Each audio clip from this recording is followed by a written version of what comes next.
Good morning, good morning. How you doing this morning? It's Brother David with It's Getting Real. And I got a question to ask you this morning. Do you find it difficult to say no? In our world today, it's sort of expected for us to say yes to the boss, yes to everybody when they ask us to do something or they ask for something from us. And when we say no, it's almost like we should be put in jail because we said no. Everybody gets upset. They get sideways with you and stuff like that. But there are things that we need to protect. There are things in our life that we need to make sure that we have time for.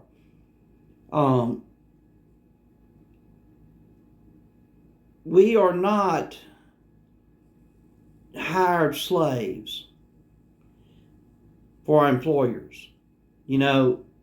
Some employers try to work their workers to death, and they keep adding more and more on to them because the workers can't say no. And there is a time and a place for us to say no. God has divided the day up into 24 hours. 8 of those hours are to work.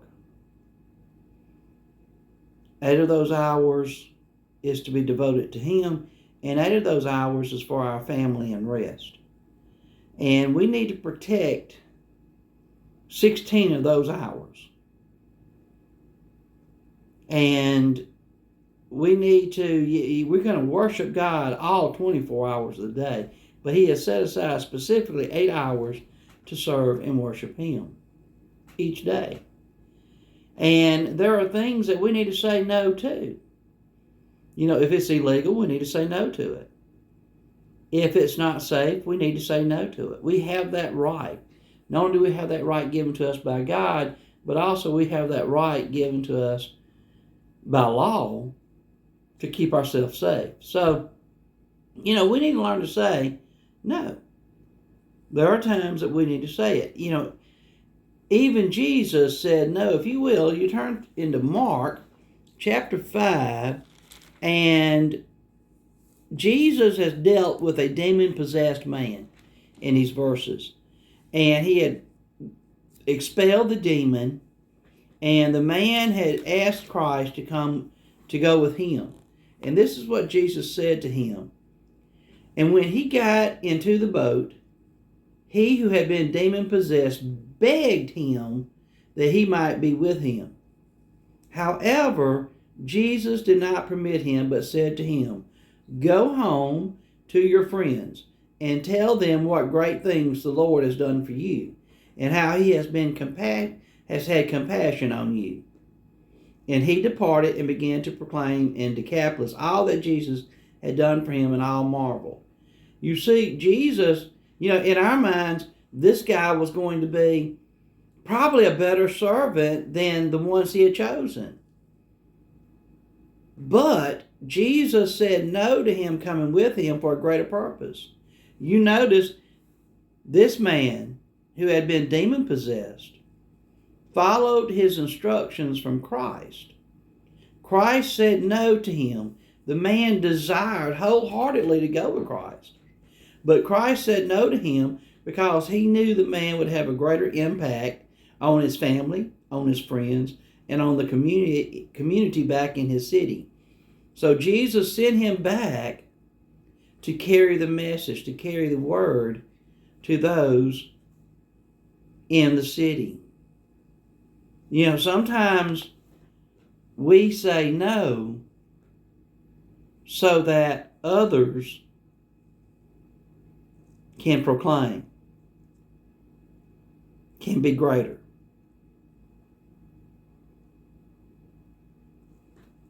It's not all about us all the time. Sometimes we have to say no and let somebody else get some credit.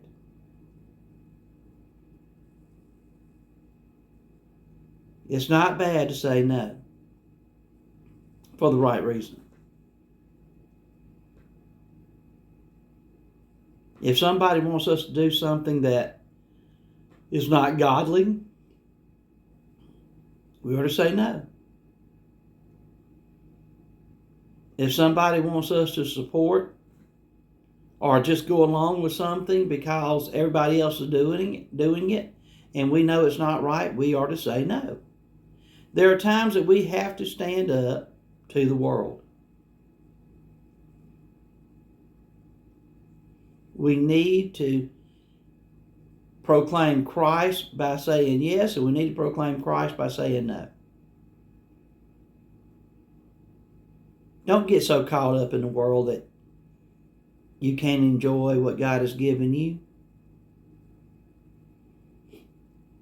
Worldly things cannot bring true happiness.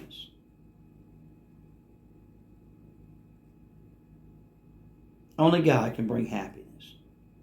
Only by doing that which God calls us to do can we be happy. So be prepared to say no at the right time. We know when we should say no.